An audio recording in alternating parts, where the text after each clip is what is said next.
आजाद भारत के इतिहास में पहली बार ऐसा हुआ कि राज्यपाल या राष्ट्रपति की मंजूरी के बिना किसी राज्य सरकार ने 10 कानून लागू कर दिए हैं। आजाद भारत में पहली बार ऐसा हुआ है कि किसी राज्य के राज्यपाल किसी बिल को लेकर बैठे रह गए और बिना उनके दस्तखत और मुहर के राज्य में 10 कानून लागू हो गए। और यह मुमकिन हुआ है सुप्रीम कोर्ट के एक ऐतिहासिक फैसले से।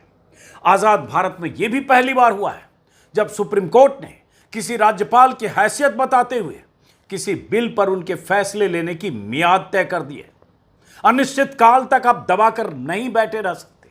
आजाद भारत में यह भी पहली बार हुआ कि सुप्रीम कोर्ट ने विधेयकों को अटकाने के मामले में राष्ट्रपति की मंशा पर भी सवाल खड़े किए हैं और अपने ऐतिहासिक फैसले में, इन पन्नों में वो फैसले दर्ज हैं, कहा है कि राष्ट्रपति की कार्रवाई भी गैर कानूनी है। राष्ट्रपति को भी अब 3 महीने के भीतर किसी बिल पर हां या ना कहना होगा। गौर से सुनिएगा, राष्ट्रपति के कदम को भी सुप्रीम कोर्ट ने अवैध बताया है।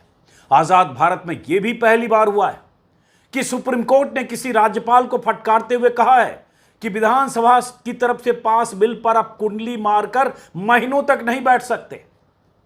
जी हां, मोदी और शाह की सत्ता ने बीते 10 सालों में बीजेपी और संघ के खजाने से एक से बढ़कर एक ऐसे नगीनों को खोजकर राज्यपाल बनाया है या रिटायर्ड नौकरशाहों को, सरकार समर्थक नौकरशाहों को राज्यपाल बनाया है, जो राज्यों में तैनात होकर खास करके विपक्ष की सरकारों को पंगु बनाने के लिए साजिशें करते रहे। उन पर ऐसे आरोप लगे।